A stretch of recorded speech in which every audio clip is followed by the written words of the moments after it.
Provocation. Review of an unread book. Continued. By Stanislaw. Translated from the German by the Spirit of Hegel.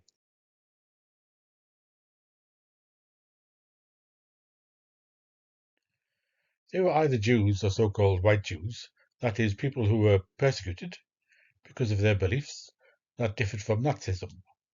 As is evident from this, the racist and ultimately genocidal component of the doctrine was neither irrelevant nor accidental in relation to Germany's collapse, because it was precisely this component that made it a self-destructive doctrine. After Aspernicus has determined the place of genocide within the overall context of the Second World War, he turns to its inherent character. If crime, as Aspernicus argues, is not a sporadic violation of norms, but the rule that determines life and death, it creates its own autonomy, just like culture. The projected scale of the crime required productive forces and means of production.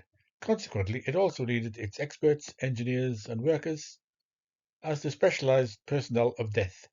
All of this had to be invented and conjured up from nothing, because nothing like it had ever existed on this scale before. These dimensions are almost impossible to comprehend. In the face of this industrially organized crime, the traditional categories of guilt and atonement, of remembrance and forgiveness, remorse and revenge, appear utterly powerless, something we all secretly know when confronted with this sea of death through which National Socialism waded, for neither the murderers nor the innocent victims are capable of intellectually grasping the meaning of the words, millions, millions, millions were murdered, and at the same time there is nothing more despairing, nothing that permeates the mind with greater emptiness and more grim boredom than reading the testimonies of witnesses to the crimes, for they incessantly repeat the same worn-out leitmotif: the steps to the ditch, to the crematorium, to the gas chamber, to the pit, to the pyre, and consciousness ultimately rejects the endless rows of shadows which are briefly revived by the reading just minutes before their end, for no one is equal to this.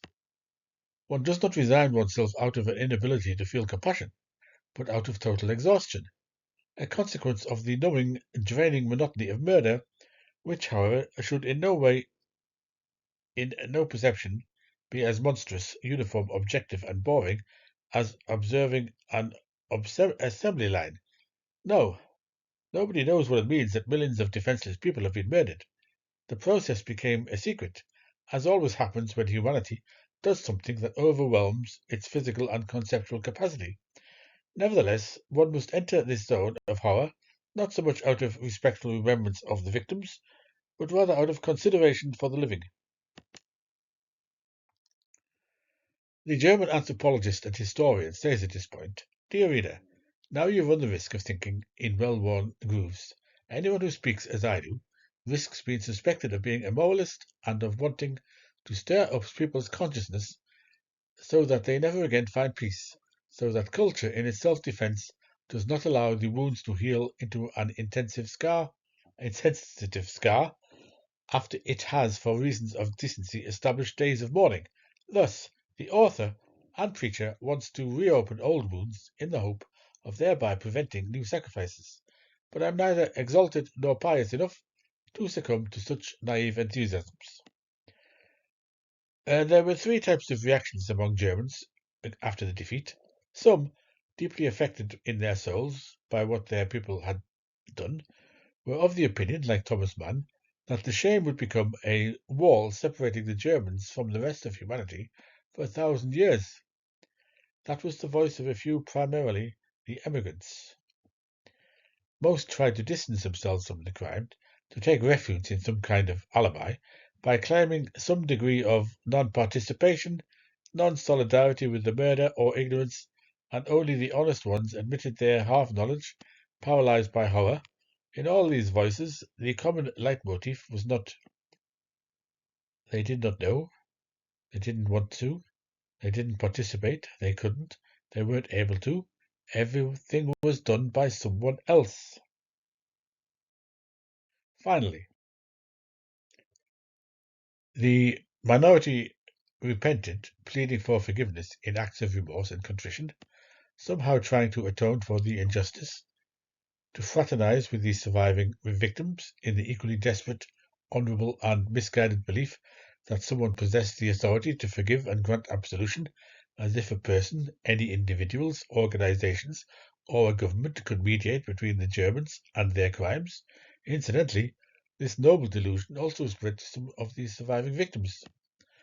And what became of the crime, since some condemned it, others shirked their shared responsibility, and still others wanted to atone for it?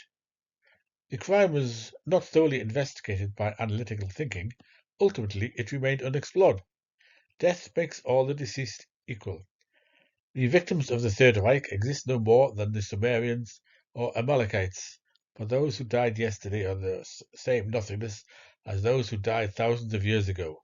But genocide means something different today than it did then, and I am concerned with the human meaning of the crime committed, which did not turn to dust with the bodies of the victims, but remained among us and must be explored.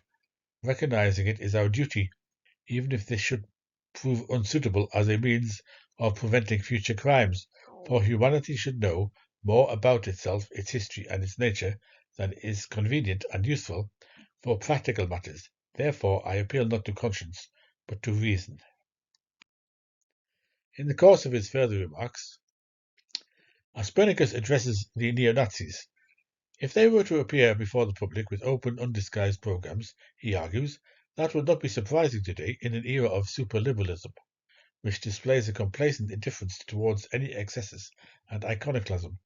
There is no shortage of extremist attitudes and programs, and if someone, like Desard, in an era of entrenched norms, dared to proclaim murder and torture as a source of existential pleasure, why shouldn't there be a group of extremist factions today that collectively proclaims a similar program? Nevertheless, there has been no open glorification of the genocide to date. No one proclaims that they are organizing a movement that vouches for perfection in the method of massacre, that their goal is to disenfranchise and isolate this or that person, pests, exploiters, scoundrels, stigmatized by race, religion, or property, and then burn, poison, and slaughter them all, down to the last infant. In this world of extravagances, which is already verging on madness, no one has ever come forward with such a program. Certainly, no one proclaims that the activity of coercion and killing must serve the purpose of obtaining pleasure, and that because it is good to increase pleasure, these activities will be perfected organizationally and technically to such an extent that the greatest number of victims can be tormented for as long as possible. No opponent of Bentham has ever come to us with such a slogan. However, this should not lead us to conclude that such desires are not secretly germinating somewhere in people's minds, just as all crimes that are supposedly committed today out of altruistic motives because they bring no immediate benefit to the perpetrators, so too can genocide no longer do without deceit. But since the lie, as a prerequisite for murder, has many faces, we must first recognize the falsifications of the Third Reich, and indeed in such a way that we can also expose their metastases that extend into the present. National Socialism was a parvenu of politics, a nouveau riche, constantly craving recognition for the status it had attained, and since no one is as concerned with observing the conventions as a nouveau riche as long as he feels observed, National Socialism behaved accordingly. This can be seen in his leading figures. But to judge them correctly, one must view them against the backdrop of their crimes. Officially, Hitler was a criminal ascetic. He renounced the sensual pleasures of power, was a vegetarian and animal lover, a recluse in his headquarters, but in reality, he wasn't always like that, but became so to the extent that reality diverged from his wishful thinking. In truth, he only believed in himself, and he spoke of providence only out of convention, from which he, as an upstart, was unable to free himself. Otherwise, he was a combination of extremely rare qualities, for he despised the abominable behaviour of his acolytes, although he tolerated it, which he could honestly afford to do since he himself possessed no base inclinations such as intrigue, was unfamiliar with the satisfaction derived from sensual pleasures, and cared nothing for obscenity. Yet he was this decent average man only in his close private circle. In the game of power and in the war he unleashed, he was a liar, an intriguer, a blackmailer, a cruel despot, and a murderer, and it is precisely this incompatibility of his character traits that presents biographers with insurmountable difficulties to this day. He was indeed kind to dogs, secretaries, servants, and chauffeurs, but he let his own generals hang like pigs on a butcher's hook, and allowed millions of prisoners of war to starve to death. I don't find this so inexplicable at all, because within the small radius of everyday life, everyone knows how to behave and how far they can go with others. But who knows what they would be capable of if they stood face to face with the world? This doesn't mean that there's a little Hitler in everyone, but rather that Hitler simply discarded his private decency in the face of history. It was a very mannered, petty bourgeois decency, and as such it had no place in politics.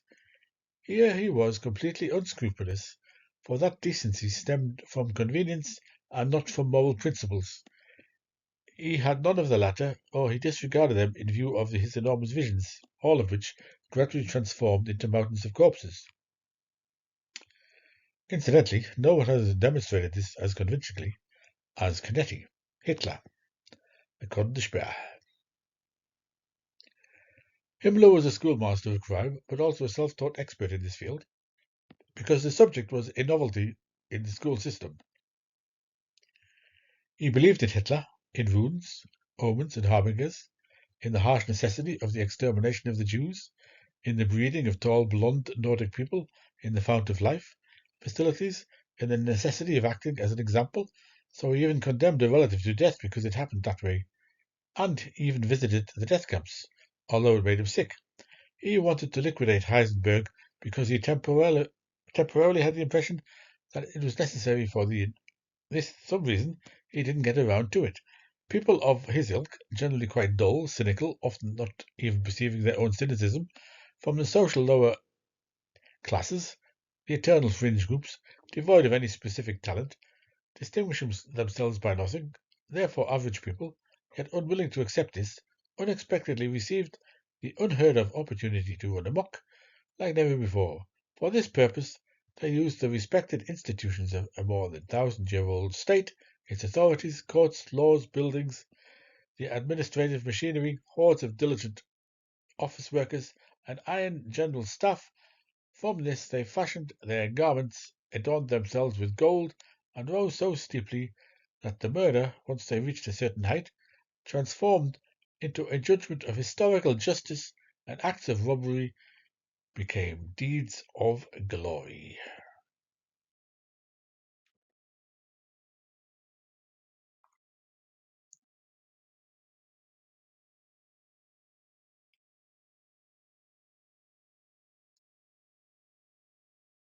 All their atrocities and horrors they were able to decriminalize and ennoble through such renaming, and the miracle of this transmutation lasted 12 years.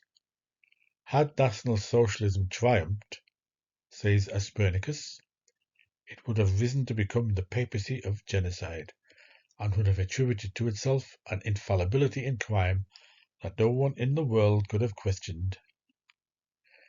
That is precisely the great temptation, frozen in the sediment of the bomb craters into which National Socialism sank, a raw violence, free from all constraints and fetters, shattered by an even greater force.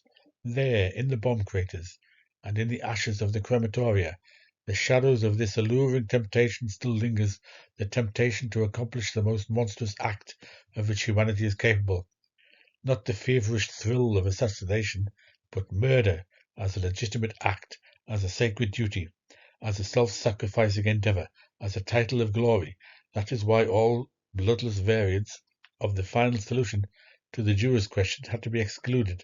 That is why National Socialism cannot enter into any agreement or truces with the defeated peoples. There could not even be any leniency or moderation, not even for tactical reasons. It was therefore not just about living space, not just about the Slavs having to serve the victors and the Jews simply disappearing by dying without offspring or going into exile.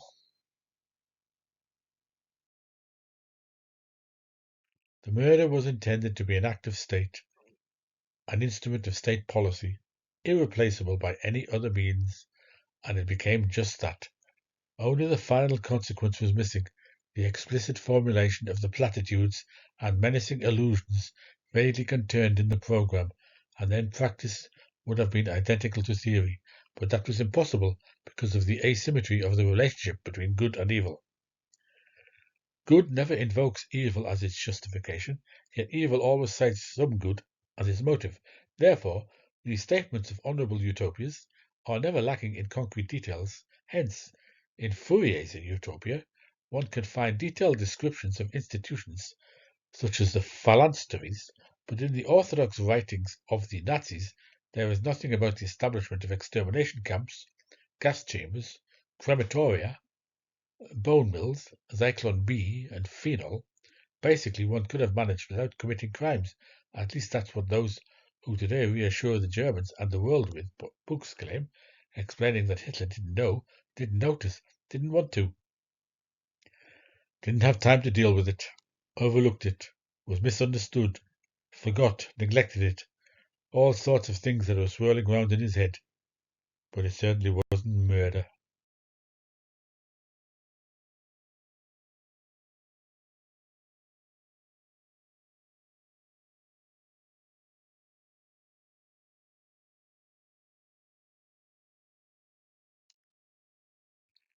The myth of the benevolent tyrant and the subordinate creatures who distort his intentions has a tenacious hold. If there is even the slightest correlation between Hitler's state of mind and the state in which he left Europe, then he willed, knew, and commanded it. Moreover, the fact of whether or not he knew the details of the genocide is entirely irrelevant. Every major project, whether good or evil, becomes detached from its originator in the course of history, and according to its inherent logic, it fulfills itself through collective action. Evil is far more multifaceted than good. There are abstractionists of murder who personally wouldn't harm a fly, and naturalists who kill with relish even though they lack the former's ability to justify the crime. National Socialism, in its hierarchical structure, combined both types because it needed both. As the modern-day instigator of genocide, it rested in its deceitfulness on two pillars, so to speak: the ethics of evil and the aesthetics of Kish.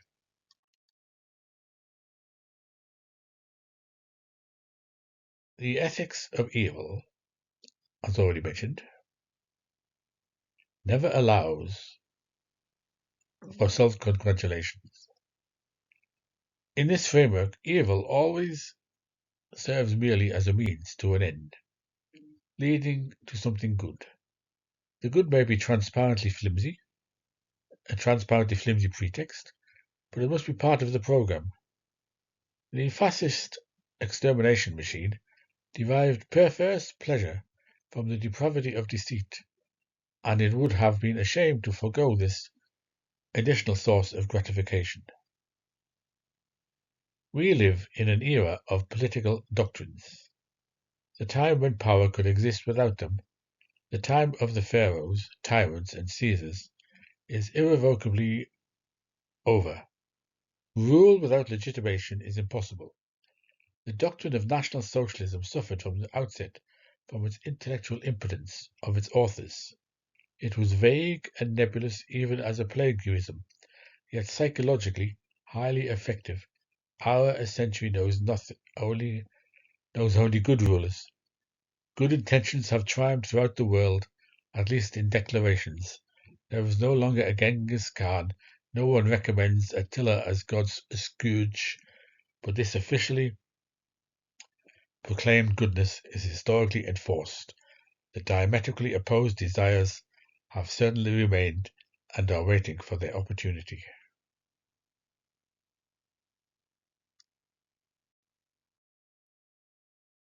Some form of legitimacy, however, contrived, is indispensable, for only those who murder on their own initiative and for their own profit can remain silent today.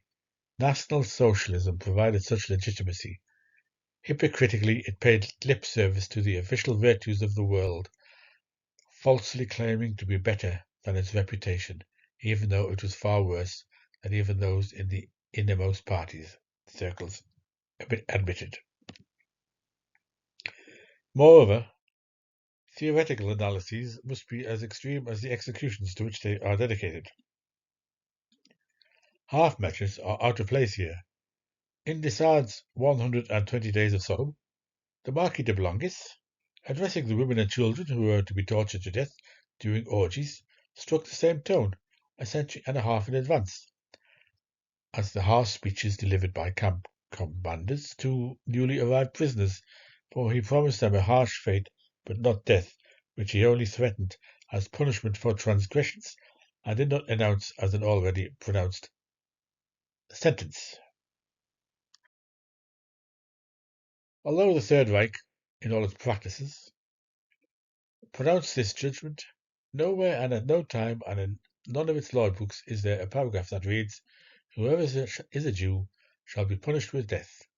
The Marquis de Bolognes, too, concealed from his victims that their fate was already sealed, even though he could have told them, for he had them in his power. However, Desart endowed his monstrous Marquis with a far more refined rhetoric than that available to the SS officers. Such a commandant addressed the newcomers with a lie, knowing full well that they would cling to it like a life raft. For while he promised them a harsh and a rigorous existence, it was at least an existence. That is, life.